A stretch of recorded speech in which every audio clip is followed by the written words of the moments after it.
neste momento, Deus, através desta emissora, leva até você mais um programa de fé, com hinos, orações e uma palavra poderosa a seu favor. Fé para vencer o mundo. Somente crer, somente crer, tudo é possível, somente crer, somente crer, somente crer, tudo é possível, somente crer.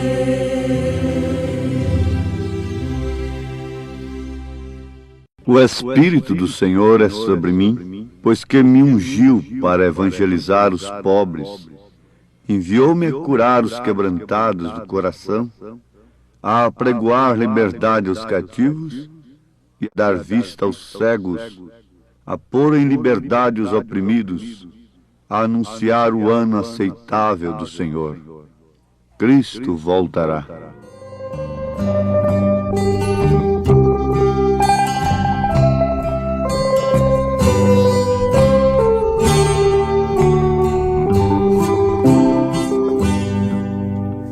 Tudo nos mostra que Cristo já volta, breve Jesus voltará. Já deste mundo o mar se revolta, breve Jesus voltará. Breve virá, breve virá, breve Jesus voltará.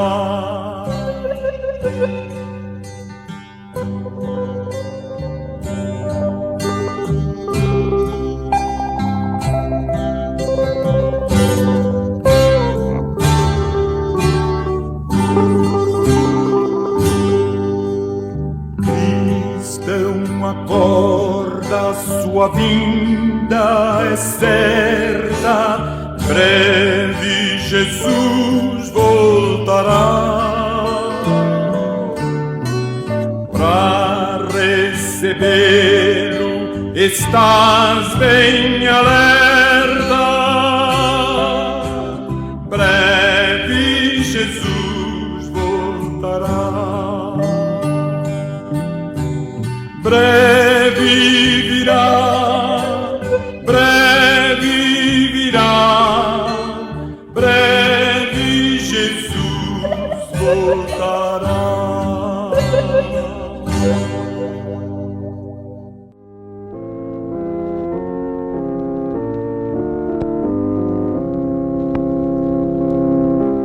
Ouvintes, a volta de nosso Senhor Jesus Cristo, ou seja, a sua segunda vinda, assim propriamente dito, deveria nos sensibilizar de tal maneira que nós vivêssemos como que saindo faíscas de bigorna, foi a expressão do profeta, cheios do Espírito Santo. Essas faíscas querem dizer gentileza, amor, paciência, piedade, fé, virtude, temperança, conhecimento de Deus e tratarmos uns aos outros com tanta caridade, com tanto amor. Você sabe que quanto mais a pessoa sabe, mais ela se torna responsável pelos que não sabem. Mas ela se sente responsável pelos que não sabem. Saber é bom, mas disse Salomão que causa até enfado o muito saber. E Jesus disse: a quem mais é dado, mais é exigido. Então, saber do que está acontecendo, do que está para acontecer, do que tem acontecido no presente século, nos responsabiliza de tal modo e nos causa até cansaço, enfado, desespero, porque aquele que sabe está responsabilizado pelo que não sabe. Se você sabe que aquela ponte rodou ali na rodovia, então você automaticamente está responsabilizado a avisar outros veículos que vêm ali naquela estrada, naquela rodovia, conduzindo famílias, ônibus coletivos, não é? E você se sente responsabilizado de dar avisos, porque caso contrário, você sabe que muita gente vai morrer, e você sabendo que eles iam morrer, crianças, mães e pais, se você viu que aquela ponte caiu, rodou, e não avisou, logo quebra galhos de árvores, joga na rodovia com distância prévia, não é?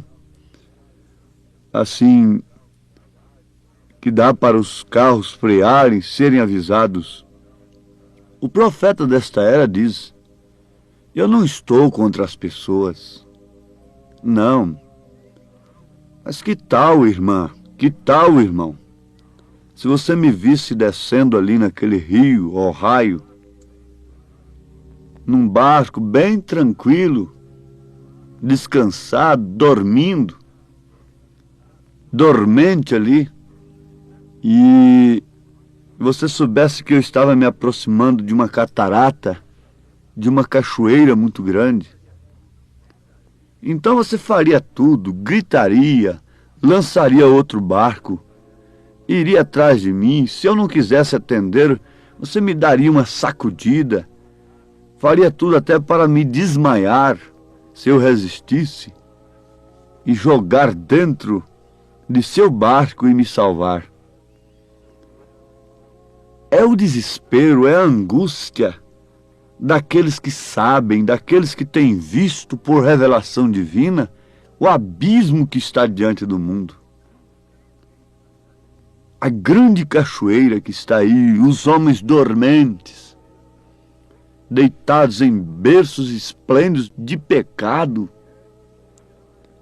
as mulheres, as crianças e as pessoas em seus barcos, em suas denominações, crendo que tudo vai bem, e quando o abismo está ali na frente, então quem sabe torna-se responsável pelo que não sabe, e daí então o nosso desespero. Mas o que sabemos nós mais do que os demais? Nós sabemos que Jesus vai voltar. Mas todo mundo sabe. Isso é o que mais se prega. A escatologia é uma matéria controvertida, mas de todos os modos a volta de Jesus está sendo pregada. Sim, amados, isto é verdade. Nós concordamos. Mas como na primeira vinda de Jesus dependeu de revelação, dependeu de um precursor, dependeu de um dedo indicador para que as pessoas soubessem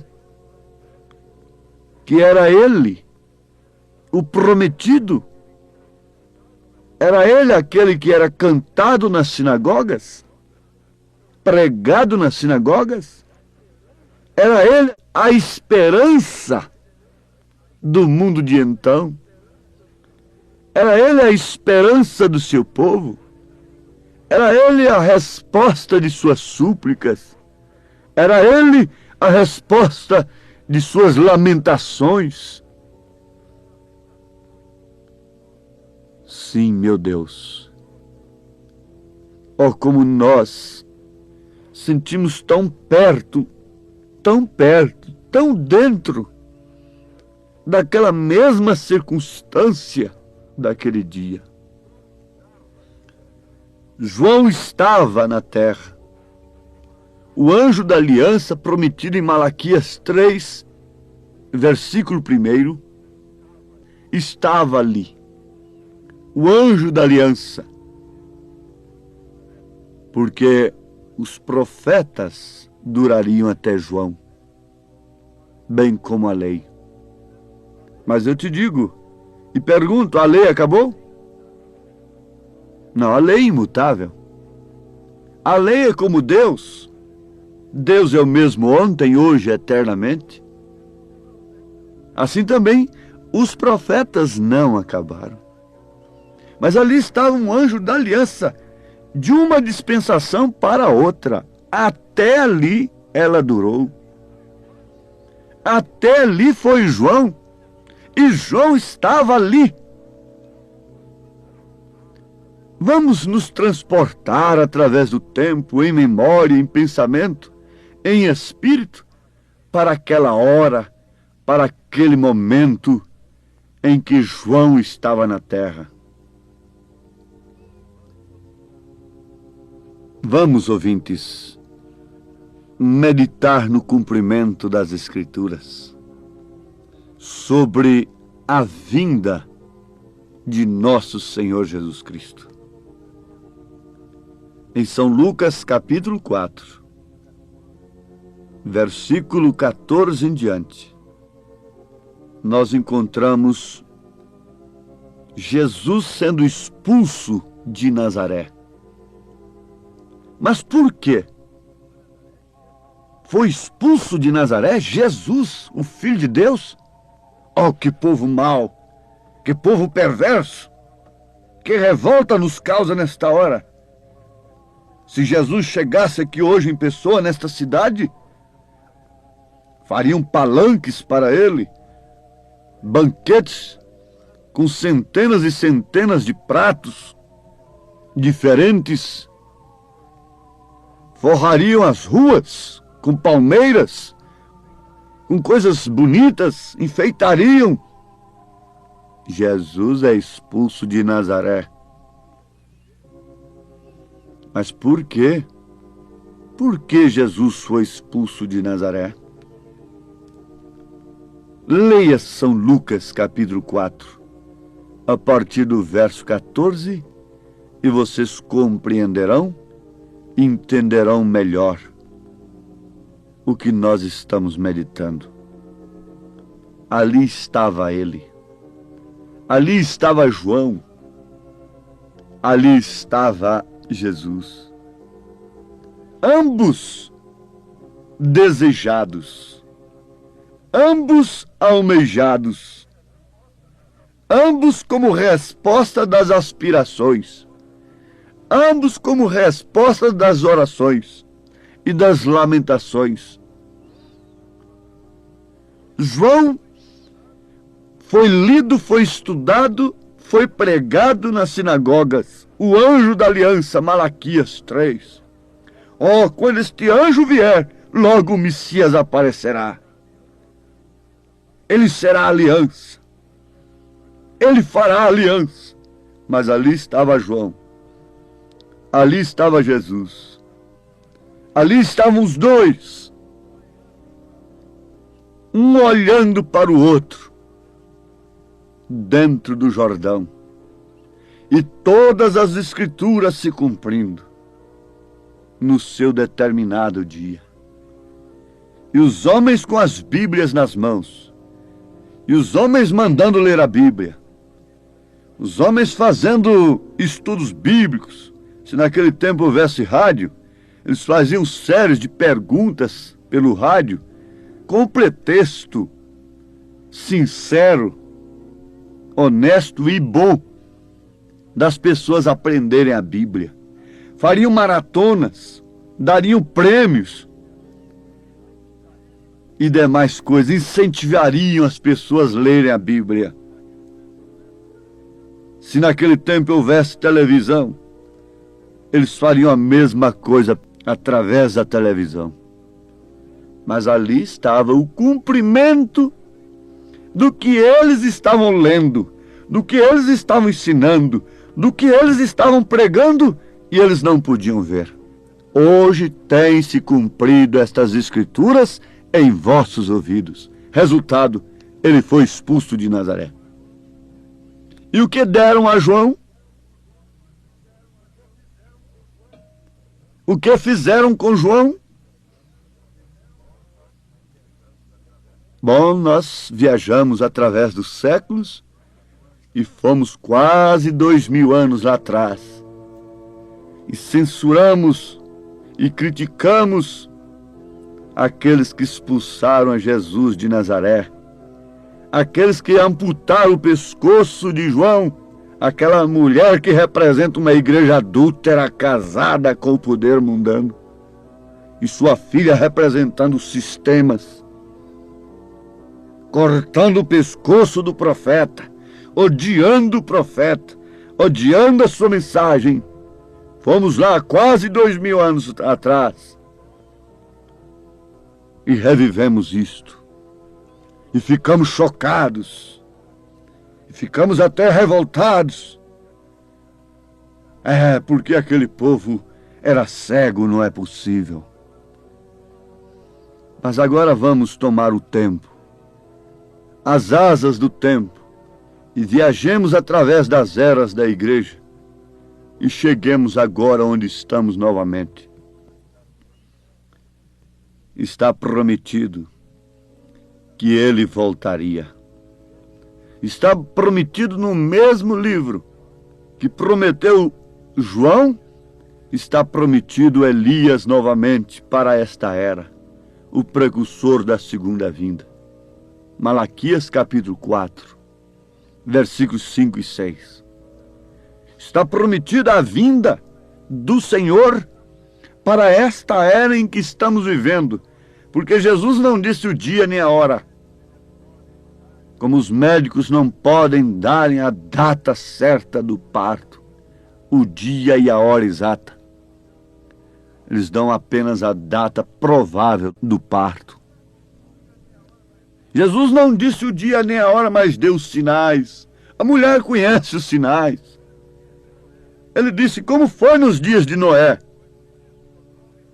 como foi nos dias de Sodoma e Gomorra. E basta você ler a Bíblia para você ver que como foi nos dias de Noé, nós estamos exatamente aí naqueles dias. Como foi nos dias de Sodoma, estamos a mesma coisa. Se você ler, você vai ver que os dias não são diferentes daqueles dias de Sodoma e de Gomorra.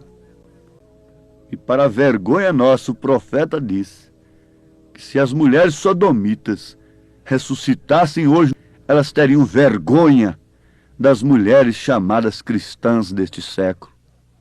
Teriam vergonha por causa da maneira que a mulher de hoje está se portando, se vestindo, se conduzindo. Agora Jesus diz que como foi nos dias de Noé, como foi nos dias de Sodoma e de Gomorra, assim também seria nos dias do Filho do Homem. Nos dias de Noé, houve um justo, houve uma salvação apenas. Nos dias de Sodoma, houve um Abraão separado dela. Houve um justo Ló que chorava, que se angustiava. Nos dias de Sodoma, hoje há o Filho do Homem, manifestado na terra, através do Logos de Deus. A mesma coluna de fogo tem vindo novamente. E se desse tempo, daqui uns anos, muita gente iria canonizar o profeta desta era como santo, ia propor a sua canonização. Daqui uma centena de anos, quando descobrissem pela história o que ele fez, os milagres poderosos jamais vistos na terra, que Deus realizou através dele, então diz: esse homem era santo. Vamos canonizá-lo, vamos adorá-lo, vamos citá-lo nos púlpitos e assim por diante. Mas nunca podem ver o cumprimento das Escrituras no seu devido tempo. Ver o cumprimento das Escrituras no passado, meus ouvintes, é bom, mas não é tudo. Nos conscientizando, não vale nada e talvez é pior. Conhecer o cumprimento das Escrituras no passado e conhecer o cumprimento das Escrituras no futuro é o que a falsa igreja sabe a respeito de Deus. Mas conhecer o cumprimento das Escrituras no seu presente dia, ela não pode fazer, porque ela teria que dizer: um dia em Kentucky nasceu um menino numa casa de pau a pique, e uma luz, o Logos de Deus, pousou 3 dias visivelmente sobre sua cabeça.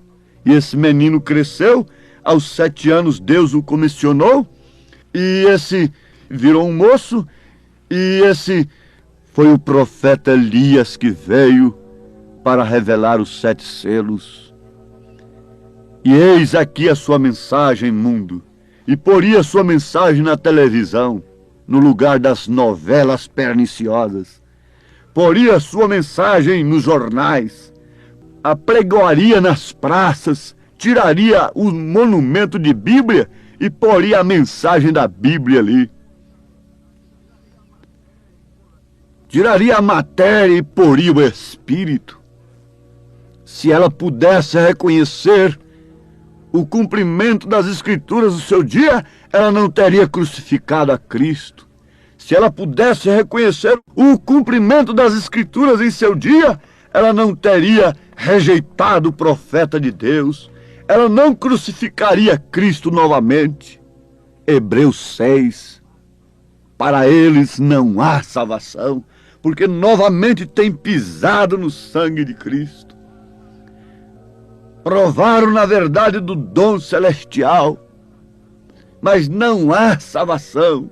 Não há salvação para esta mulher, para esta igreja adúltera e para suas filhas, porque elas não podem ver o cumprimento das Escrituras em seu dia.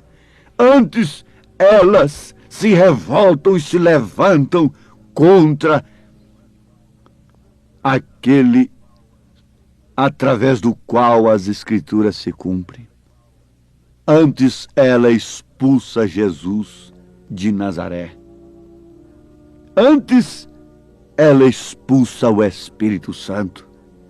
Mas isso não acontece com a Maria, isso não acontece com o Pedro, isso não aconteceu com o ladrão crucificado do lado direito, isso não acontece com você, isso não acontece com a noiva eleita de nosso Senhor Jesus Cristo. Por isso, nesse instante, eu peço a Deus: ó Senhor, fortalece o teu povo na fé para prosseguir esta jornada de quem tem visto o cumprimento das Escrituras. Em nome de Jesus Cristo. Amém, Senhor. Amém.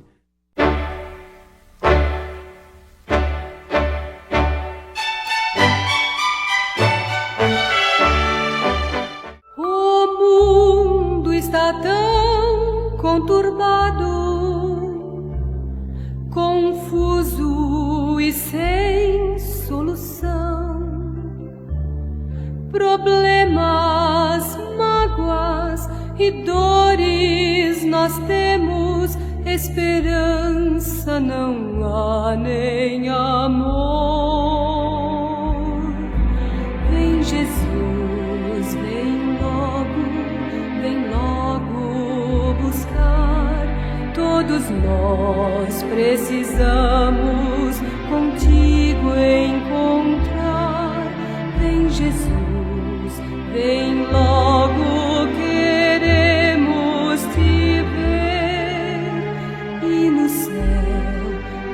contigo morar.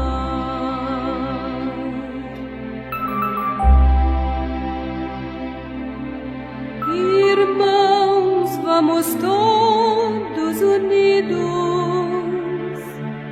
à volta de Cristo abreviar. Espalhemos com amor a verdade aos outros, que Cristo em breve virá.